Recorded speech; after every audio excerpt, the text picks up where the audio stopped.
Bueno, seguimos en nuestro programa. Ahora vamos a pasar a hablar de la situación general en Latinoamérica con la presencia de Alberto Sosa. ¿No me equivoqué ahora en tu nombre? Mejor así. Entonces, la primera pregunta que te hago yo para disparar el debate. ¿Te parece que una gran traba en el Mercosur fue la presencia simultánea de Macri y de Temer en la presidencia de sus respectivos países? ¿No fue algo que trabó al Mercosur? Sí, pienso que lo trabó inicialmente, ¿no?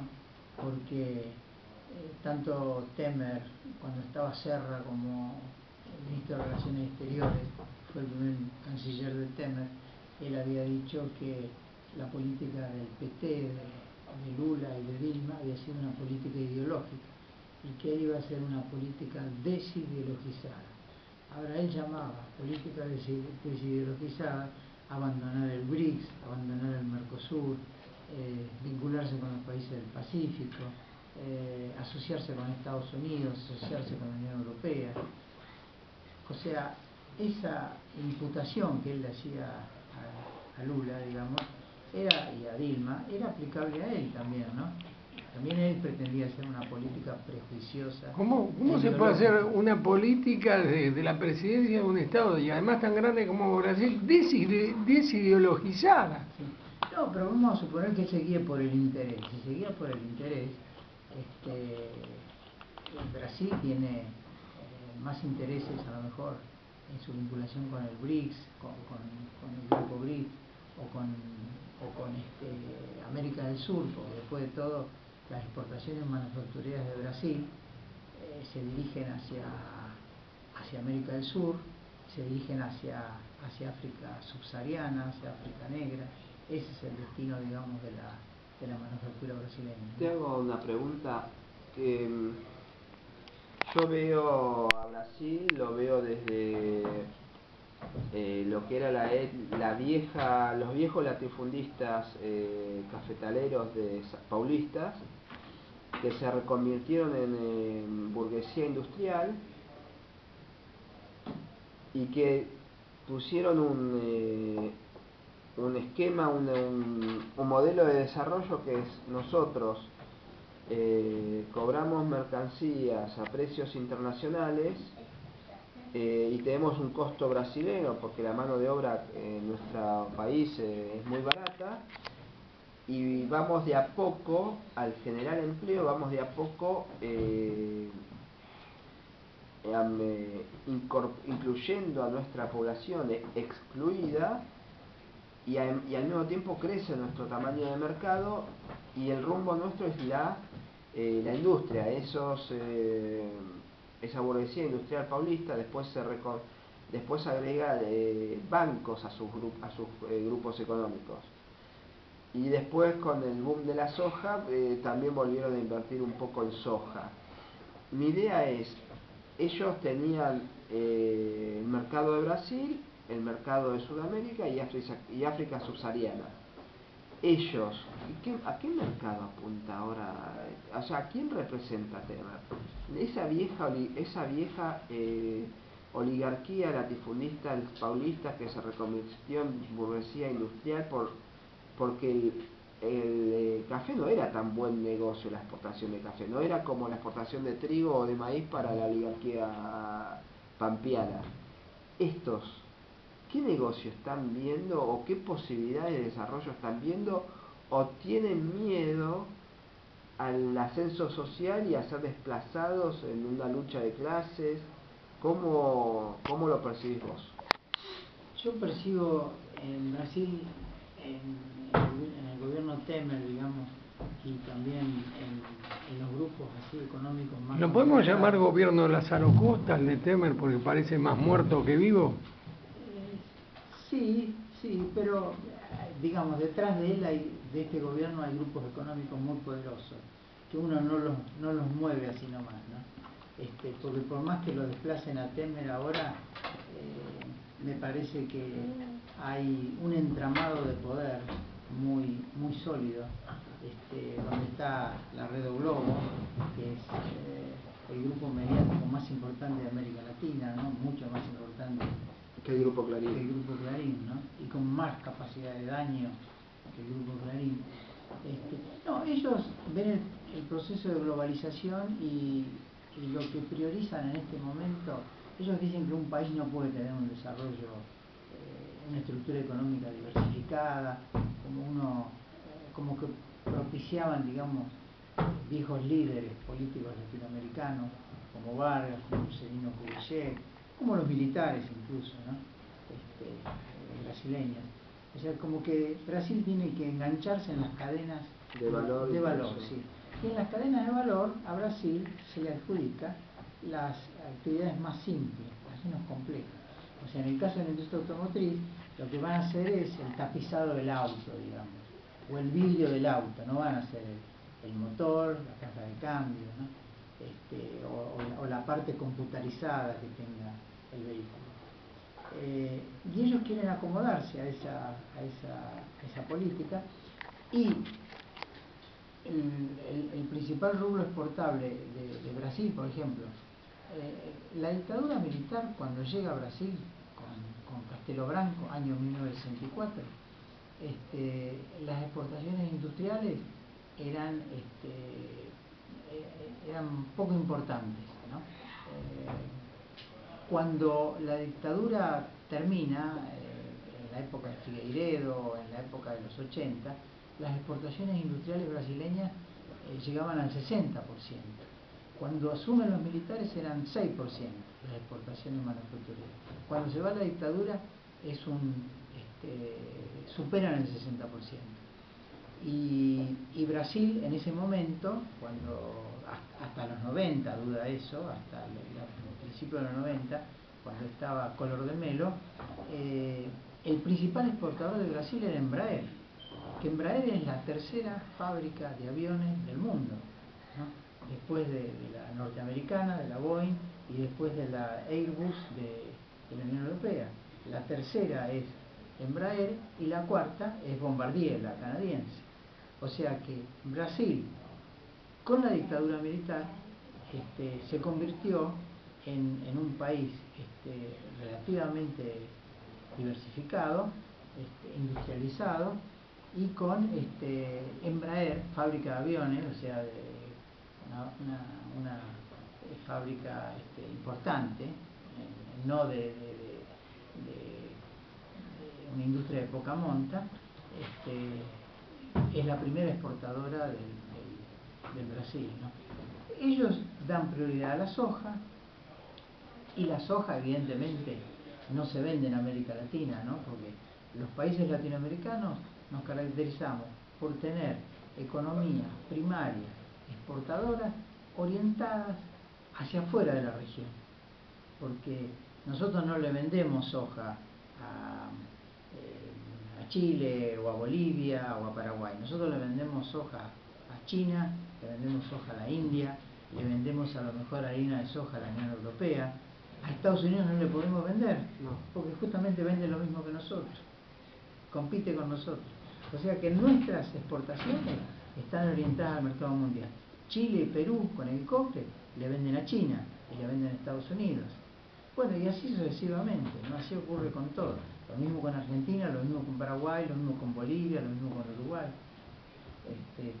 Y ellos tienen una idea de un país abierto al mundo, con apertura comercial, con apertura financiera, pero para poca población. Brasil. Estás hablando de Brasil como... o sea, tiene... A ver, lo que se caracteriza, lo que podemos caracterizar a los regímenes de Perú, de Chile, de Macri ahora, de Temer, como políticas que despueblan el país. Y yo pienso que el propósito último es ese, ¿no? Es de poblar. En el caso del macrismo puede ser ir expulsando gradualmente población boliviana, población paraguaya. Pero tampoco va a alcanzar para los argentinos, pues es un Tampoco, país, sí. porque si la Argentina produce, vamos a aclarar que cuando habla del campo, el mal llamado entre comillas campo, para Macri el campo es trigo, soja y maíz. Y carne. Y carne sí, pero principalmente te digo Sí, soja. seguimos exportando carne. Sí, pero no es tan significativo. Sí, es el negocio es de los socios de la Sociedad Rural Argentina alquilar el campo para que alguien produzca trigo, soja y maíz y cobrarles un porcentaje de lo que venden, y vivir de esa renta acá puede ser en Belgrano, en Palermo, en Recoleta, y llevar una vida cómoda de viajar por el mundo y nada más, ¿eh? Pero cuando vos ves... Clase parasitaria si las hay, la oligarquía. Cuando vos ves lo que compras en el supermercado, lo que vos te compras en el supermercado, lo que compras en la verdulería y te llevas a tu casa, lo compras en la carnicería, esa gente no la está pasando, los que producen esos alimentos que vos consumís, no la están pasando tan bien. Y además tenemos otro Depende de la magnitud. El pequeño productor no la pasa bien, el pequeño productor de economías regionales, pero si vos producís a escala peras, producís a escala trigo, si producís a escala carne, tenés un nivel de crecimiento económico en tus ingresos que no tiene parangón en 40 años de la historia argentina. Pero ¿qué es escala? Hay gente que tiene 90 hectáreas de soja y no les está en la provincia de Buenos Aires y no les está dejando guita. No es, te dice, mira, 90 hectáreas, lo alquilo el campo, me dan tanto y es una ridiculez lo que te está dando. O sea, la escala, la economía de escala que necesitas es mucho más que 90 hectáreas, y 90 hectáreas son 90 manzanas, es como ser dueño de dos barrios juntos de Capital Federal para que la gente se ubique. Hay muchos... al campo no le está yendo bien, por eso la UCR se separó en Santa Fe, y porque saben que Macri en este momento es una especie de salvavidas de plomo, que no es un tipo que te sirva para ganar elecciones. No es una figurita que puedas usar para ganar elecciones. En el interior de la provincia de Buenos Aires es una más fuerte de Macri, no creo que sea casual. Pero no, en este momento no. Massa en esta encuesta que yo te decía, Massa tiene un 15% y tiene una tendencia declinante. El tema es pues yo vuelvo a la política, ¿no?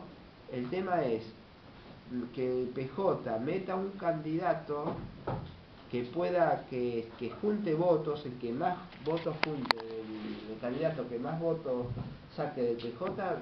Yo creo que hay un trasvasamiento de gente del masismo y de gente de Randazzo, porque Randazzo también está para atrás en esta encuesta que yo te digo, y se unifique de a poco y alguien pueda unificar el PJ. Pero ¿qué problema tenemos?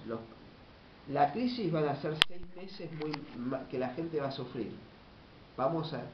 Una vez que empiece la crisis, son 6 meses que la gente que toda la clase media va a sufrir. El que le toque gobernar esos 6 meses, después se va a la casa, va a recibir tantos sopapos y va a tener que meter tantos sopapos que va a salir muy desgastado. O sea, alguien que quiera de vuelta rifar su carrera política. En este momento en PJ nadie, necesitamos un voluntario, no hay nadie que dé un paso al frente. La señora, como dice Jorge Asís, la doctora, como dice Jorge Asís, es la única que puede unificar, pero el problema es unificar ¿para qué? ¿Para qué querés unidad?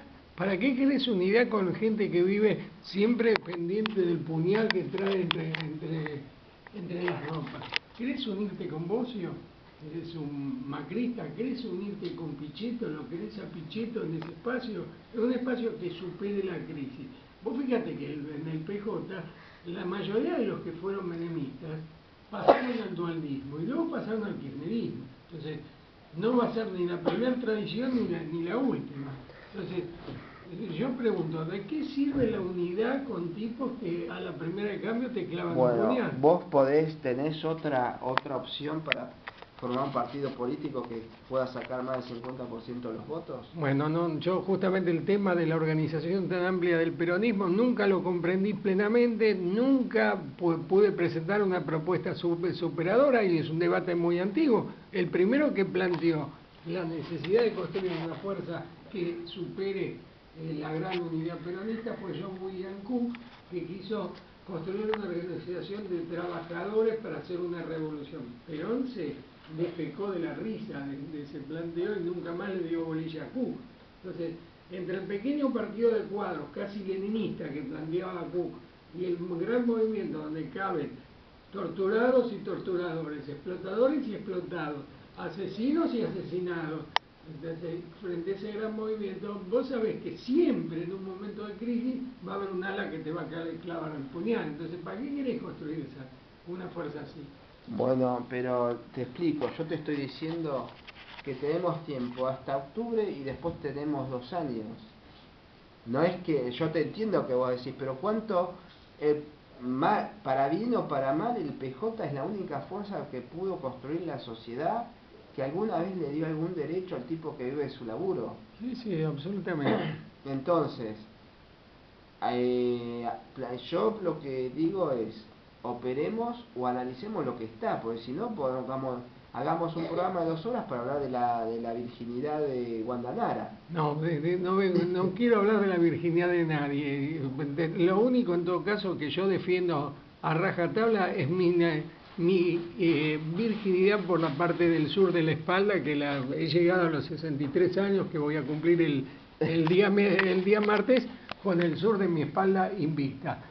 Para cerrar este bloque, te hago una pregunta a vos que tiene que ver con el debate que se armó recién entre José Luis y yo. ¿Qué pensás vos de la organización, del tipo de organización que propicia el peronismo? Yo creo que hay que formar un gran frente cívico nacional. Estimo que hay que tener en cuenta cuál es el principal adversario, ¿no? El principal adversario evidentemente es el gobierno Macri, y pienso que en este caso hay que unir fuerzas, hay que hay que debilitar al gobierno para poder proponer otra cosa, ¿no? Y estaba pensando cuando ustedes dialogaban en el caso del Brasil, que justamente una persona que había hecho mucho para derrocar a Getúlio Vargas, fue el gobernador de la provincia de Guanabara, Lacerda,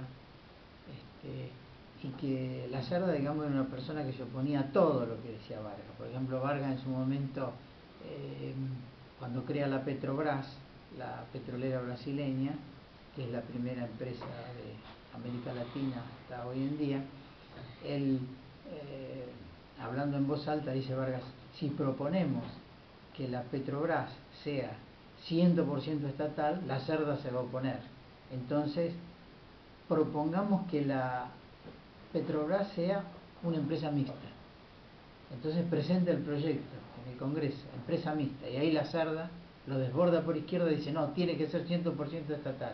Entonces Vargas logra su objetivo.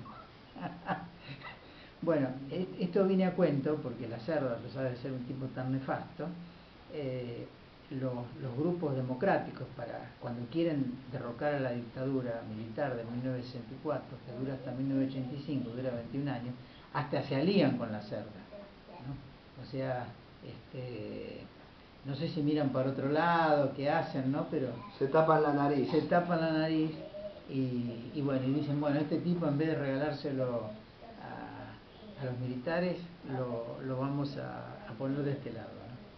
Yo creo que si haces política tenés que hacer eso. La vez pasada yo había leído sobre el abuelo de Oliver Cromwell, pero había leído, ¿no? ¿La huelga? El abuelo de Oliver Cromwell. El abuelo de Oliver Cromwell era un tipo que se hizo desde abajo. En esa época era hijo, no sé, de un agricultor pequeño, un labrador, y llegó a ir a la universidad, el tema es que con Enrique VIII fue mano derecha de Enrique VIII y él forma el servicio como cuando Enrique VIII genera la iglesia anglicana, se pelea con toda Europa, en cierta forma, y el tipo formó el servicio de inteligencia, lo que hoy es el antepasado de lo que hoy es el MI6, y puso una red de espías por toda Europa continental hasta Moscú y por todas las Islas Británicas. Y yo pensaba que, bueno, Enrique VIII lo utilizó hasta que el tipo terminó también con la cabeza cortada porque hubo una esposa que le consiguió a él, no le gustó a Enrique VIII y le cortó la cabeza. No, Enrique VIII tenía métodos bastante expeditivos para resolver la interna matrimonial. Exactamente, pero quiero decir cómo en una situación Enrique VIII fue capaz de juntar a ver, los primeros que se convirtieron al anglicanismo fueron los más oportunistas, los que menos convicción tenían, los que si podían traicionarlo lo traicionaban, y el tipo los utilizó. Y cuando formó esa red de espías internos de las Islas Británicas, a los primeros que acudió fue a los ladrones y formó el MI6. Formó el antecesor del MI6. ¿Qué quiero decir? Y vos utilizás lo que tenés a mano. No, qué sé yo, si Menem me garantiza que me vota las leyes que yo necesito, y bueno, Menem, voy y me saco una foto con Menem, lo abrazo, le doy un beso y digo qué vital que es este hombre, qué buen marido, un ejemplo de... ¿Qué me importa? Bueno, hemos tenido un bloque un poco extenso. Yo voy a cerrar diciendo mi opinión, que Sí, tan sí, válida sí. como cualquier otro, que hay que hacer un mix entre las necesidades de ampliar y la cuestión de los principios. O sea, hay principios que no pueden soslayarse. Entonces, ¿cómo se hace ese mix? Yo no lo voy a resolver en la poca vida que me queda, dada mi avanzada edad. Pero no sirve una política amplia sin ningún principio, ni solamente principios sin tener la necesidad, sin tener frente a la vista la necesidad de construir un movimiento lo más amplio posible. Lo que yo me pregunto es de qué sirve construir un movimiento con los Bocio y los Pichetto que la primera de cambio te traicionan. Bocio se dio vuelta antes de asumir, ya había construido un bloque de traidores y se dio vuelta antes de asumir. Y no casualmente está detrás de Randazzo. Después de un tema musical volvemos, si no, José Luis sigue hablando y el error que se prolonga, que quede para después del tema musical.